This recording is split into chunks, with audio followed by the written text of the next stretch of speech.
Waalaikumsalam warahmatullahi wabarakatuh. Bismillahirrahmanirrahim. Alhamdulillahirabbil alamin.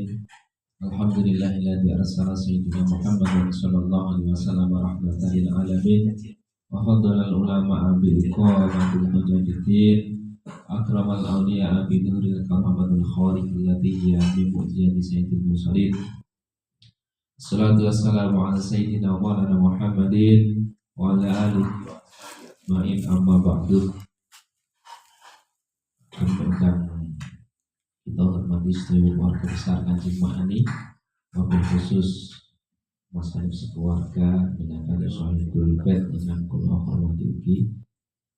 Kados biasanipun sahabat dane manakipan acara lain-lain diisi kanthi wawasan tentang manakib Jawahirul Ma'ani. Menawi ini kula badhe ngaturaken sekedhik terkait kalian wawasan pemahaman namalaken manakib Jawahirul Ma'ani. Winginane terakhir bulan ini pun khatam. Ini bahwa rezeki winginane kan pun khatam. Jadi mulai malih nanti saat pun kita mulai tentang isi manakib Jawahirul Ma'ani. Jadi ingin sharing dulu sedikit terkait dengan bagaimana pemahaman kita atau bagaimana kita harus mengerti tentang mengamalkan manakib Jawahirul Ma'ani. Jadi saya ingin sedikit mengajak jenengan tafakur, berpikir-pikir, mikir-mikir agak sedikit jauh terkait dengan sebenarnya saya mengamalkan manakib ini posisi saya di mana. Saya menjadikan manakib ini sebagai apa dan lain sebagainya. Nah, ini kita retreat kembali, kita review kembali, kita afirmasi kembali diri kita. Siapa tahu dalam mengamalkan hanya sebatas semua contoh hanya sebatas sebagai muhibin dan lain sebagainya, nanti kita ukur masing-masing dari diri kita. Saya ingin mengawali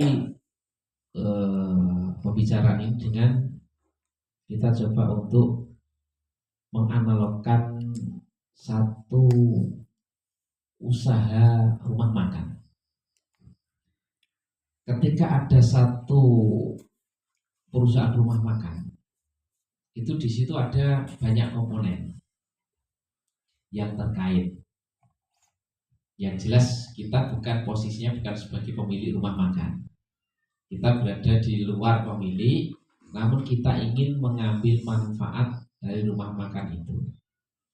Tentu orang yang mengambil manfaat dari rumah makan itu terdiri dari berbagai komponen. Ada yang mengambil manfaat hanya sekedar sebagai pelanggan saja, sehingga dia ke situ datang, duduk, kemudian pesan makan, kemudian menikmati, tapi dia harus membayar sesuai dengan harga yang dinikmati. Pulang, beres, sudah. Jadi dia ke situ pena, tapi efek yang diterima hanya sekedar kenyang atau nikmat yang dirasakan ketika berada di rumah makan itu. Oke, itu ada yang seperti sebagai pelanggan. Orang pelanggan, ya kebetulan saja selewat, sama seperti pelanggan. Tapi karena lewat, jadi pelanggan mungkin merasakan satu sensasi yang agak lama. Langganan nasi gadul, pokoknya akhir utawa es teler terminal es jadi. Pokoknya es teler terminal es itu pokoknya beda karo es teler nggone alun-alun led. Ada sensasi yang berbeda, makanya pengen ke situ. Tapi dia hanya sebagai pelanggan.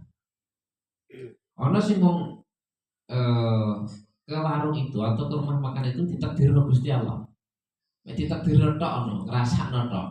Jadi kalau golek mangan, kemudian wis delok-delok sepone sak nutuke dilalai ketemu karo rumah makan itu menggok ya semangat, kemudian merasakan sensasi itu.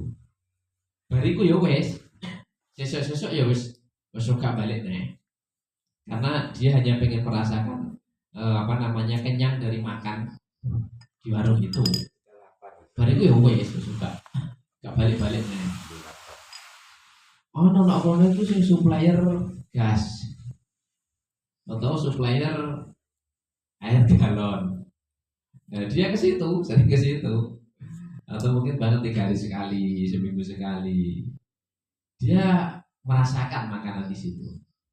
Tapi kerasaannya ya wes sak-sake lah. Dan dia di situ ketika makan itu mungkin tidak santai, tidak tenang, tidak nyaman, tidak sambil duduk, atau bahkan makannya itu tidak di situ. Dan tujuannya dia di situ tidak menikmati makan. Jadi mangan nok kono iku ya wis pokoke nek dibagi nek mau ora dibagi ya gak masalah. Karena tujuan ke situ itu ada misi lain untuk mengantarkan sesuatu. Jadi dia dari rumah makan itu hanya sekedar bukan sebagai penikmat makanan yang sangat rumah makan yang sangat terkenal nasi gandulnya atau apa misalkan, itu tidak. Ada yang kemudian dia itu sebagai karyawan, sing dia itu nak kono yo manggon nak kono yo, kemudian dia menikmati fasilitas di situ yo, menikmati makan, tapi dia harus bekerja mengikuti aturan yang ada di situ. Kemudian dia dapat gaji. Ono sing mungkin kalau saya istilah princess apa? Princess apa? Princess. Jadi mitra. Dulu dia jadi karyawan. Setelah dia jadi karyawan, kemudian dia pengen bermitra. Karena nek jadi karyawan tok, ya dia hanya menikmati makanan di situ. Tapi sering menikmati makanan di situ yo, makanan andalannya yo, akhirnya ibu biasa saja. Sehingga dia ibu nak kono andalannya gandul, orang pecel. Jika dia akhirnya terus kadang-kadang itu metu boleh pecel, gelek lele, karena terlalu bosan di situ. Ini dia dapat setiap bulan dapat hasil dari situ. Namun ketika dia sudah tidak bekerja, apakah dia bisa menikmati makanan ataupun gaji dari situ? Kan tidak bisa. Nah, mana wong sing tahu ketika karyawan, kemudian karena dia punya mindset besar, dia punya visi dalam hidup.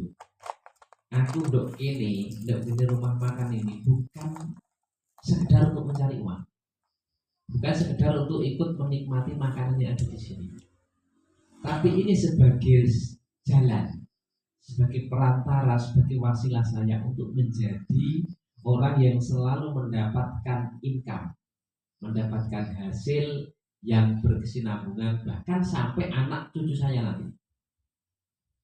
Tak mulai dengan saya jadi karyawan di situ.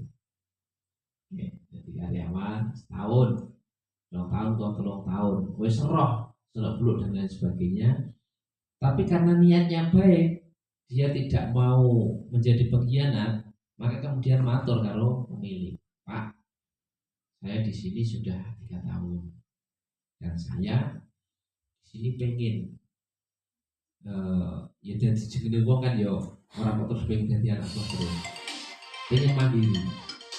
Nah, kalau nyun pamit, kalau pengen langsung, kalau pengen mengembangkan ilmu yang saya dapat dari sini, ya berupa tutul-tutulan panganan. Tapi karena saya tidak bisa masak misalkan. Saya pengen tetap menjalin hubungan dengan jenengan selaku bos saya. Maka saya ingin buka cabang di rumah atau di tempat lain. Ini tetap saya menggunakan resep-resep dari sini. Nah, kemudian dia diperbolehkan dan akhirnya dia buka cabang atau buka usaha baru dengan nama sendiri, tapi tetap dia memakai keunggulan dari makanan restoran itu. Dia tidak hanya sekedar ingin mendapatkan hasil untuk income, tapi di dalam pikirannya dia punya keinginan untuk pokoknya usaha iki iso berkesinambungan tak turun orang anak putuku sampai satu mesti. Ya perlu iso berkembang. Kira-kira kan ada yang seperti itu ya, bisa ya.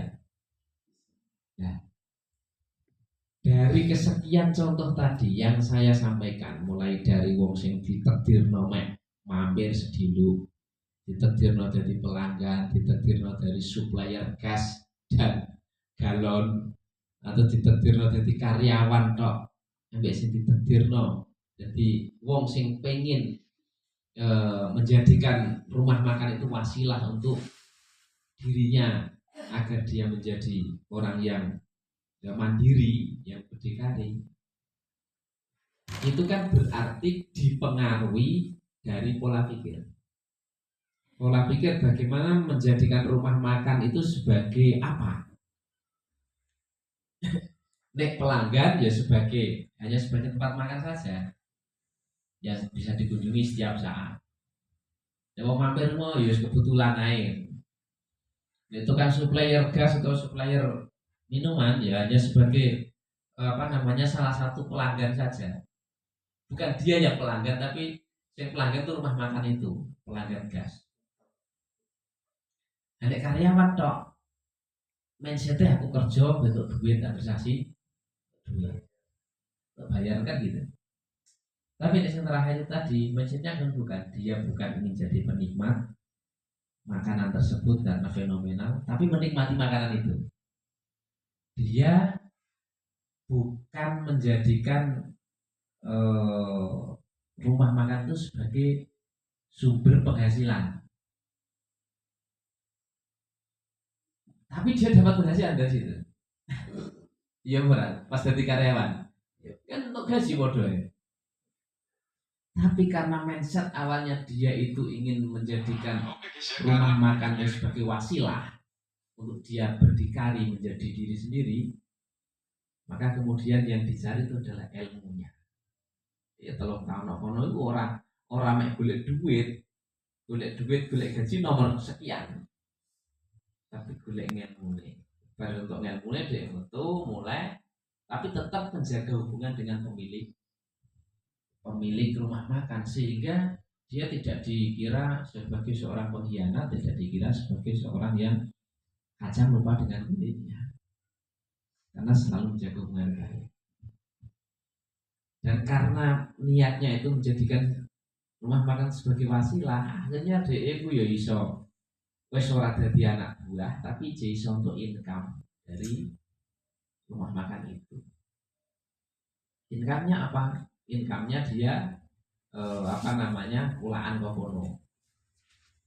Anak franchise tadi pulaan, kemudian hubungan silaturahim juga masih terjaga. Apa yang ingin saya sampaikan dengan contoh analog rumah makan tadi? Segala sesuatu itu kita bisa berhubungan dengan objek yang sama, tapi outputnya bisa berbeda karena apa? Karena mindset, karena pola pikir. Maka dari itu, ketika kita tarik dengan mengamalkan manakib, ayo ngamal manakib pikir didasari dengan mindset, dengan pola pikir yang kuat. Sing sekiranya awak dhewe kaya sing nomor 5. Aja mek kaya sing nomor 1, apa nomor 2, apa nomor 3. Karena akan rugi. Meskipun ada satu kenikmatan yang kita atau satu manfaat yang didapat, tapi itu tidak bisa berkesinambungan, tidak bisa istiqomah. Tapi untuk menjadi nomor 5 itu mesti luar kosong. Karena ketika buka cabang di awal-awal itu mesti ya ono nibotangine, ono kesandunge, ya ono dimusai wong, ono cobaan ora di duit barang. Karena ora payu, kemudian dia harus mikir piye carane ben payu. Tentu usahanya jauh lebih berat. Ini pada akhirnya ya dia istiqomah, dia tetap sabar menjalani dinamika kehidupan. Ketika dia tua, malu nih terus no anak-anak dia orang megawe ijen tak hasil dia wis mati kok dilele warung ijen akhirnya terus no anak-anak iso ke penggawean anak ini dia tetap jatuh jariah karena nek diniati sing apik. Nah, nama-nama lagi ayo dimenseti dengan mindset orang yang kelima itu tadi. Ini caranya. Ibarat saya mengatakan warung untuk Pondok Darussalam, Mbah Jauhari, Mbah Ahli Bait itu adalah pemilik warung, kan gitu. Kemudian kita itu ke situ, kita itu mengakuisi beliau sebagai guru kita. Kita ambil ilmu, kita ambil berkahnya. Dengan niatan apa? Manakib ini sebagai wasilah. Kita berguru kepada Mbah Jauhari wa Ahli Bait itu sebagai wasilah kita apa untuk usul pada Allah Subhanahu. Sehingga karena manakib kita berguru kepada beliau sebagai wasilah, jangan hanya kita mendapatkan satu keberkahan, kemanfaatan sing koyok pelanggan. Itu nggak perlu manakib butuh hajat iki. Ya hajat wis hasil ya wis. Enggak ada tidak lanjut.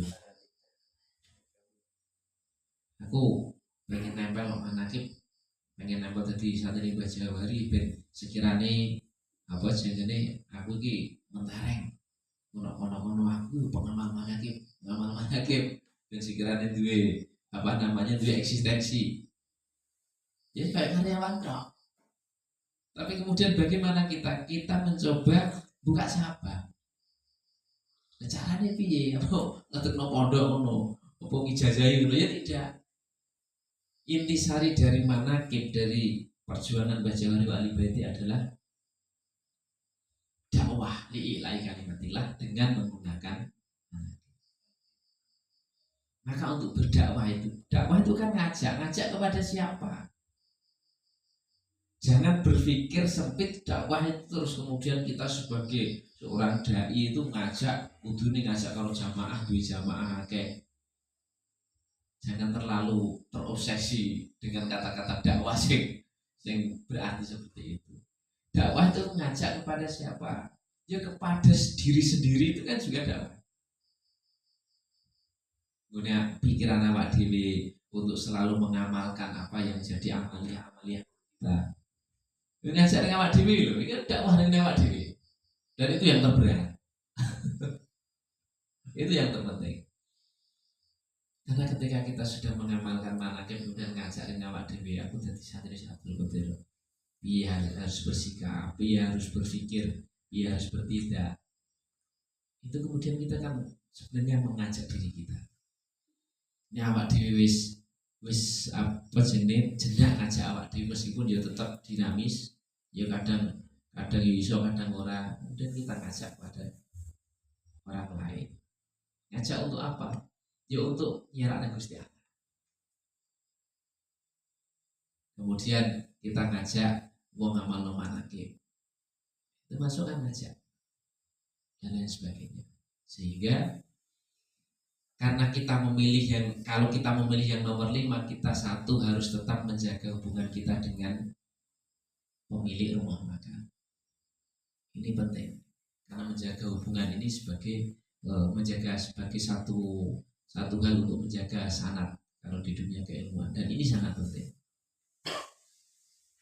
Dan kemudian kalau kita punya pikiran untuk mengembangkan manakib ini dengan cara kita mengajak diri kita dan orang lain kalau memang bisa, itu kita berarti buka cabang dan kita niatkan buka cabang ini ya sampai titik darah berpisah sampai akhir hayat. Coba sampai menek tua nih bertua tutup, ya wes akhirnya terus orang berkembang. Kalau toh misalkan Allah mentakdirkan orang iso berkembang, nah itu wes lain ceritanya. Itu kan kesannya Gusti Allah. Tapi semangat dan niat kita jangan sampai ada batasnya. Nah ini cara berinvestasi, tidak hanya di dunia tapi investasi akhirat ini. Bahwa menawa iso jadi satu wasilah.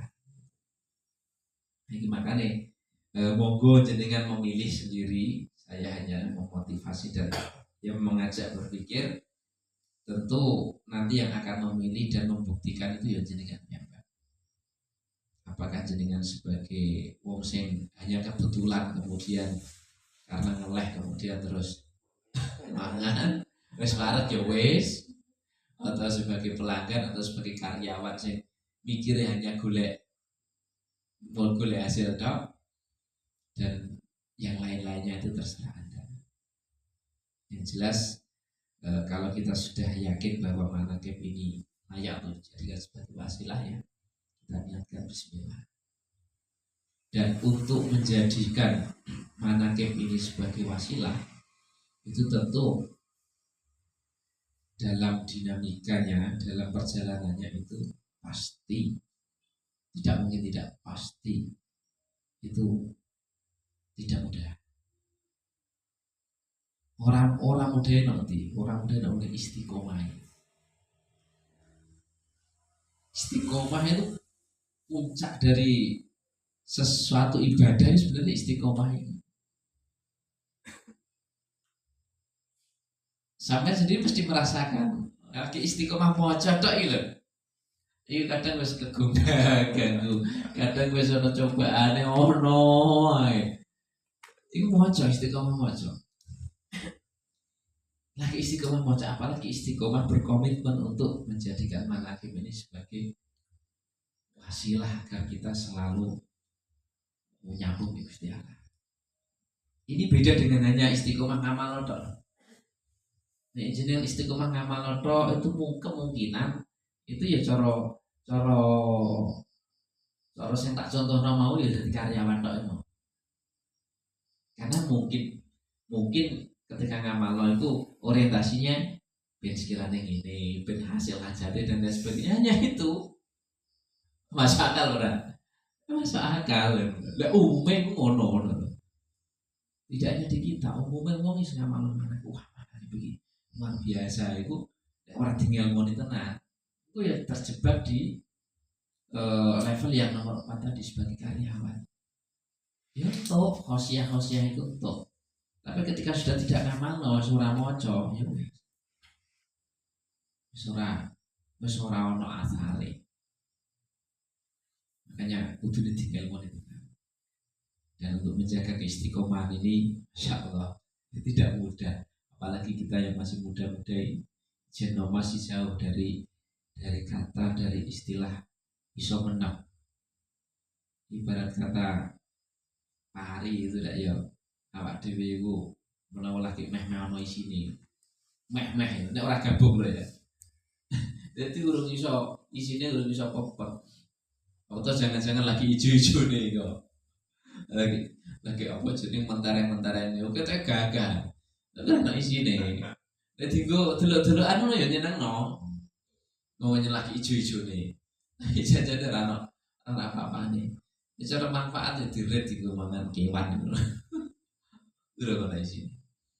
Karena cara posisi suruh pada orang isine ketika digoyah angin ini ya jemobat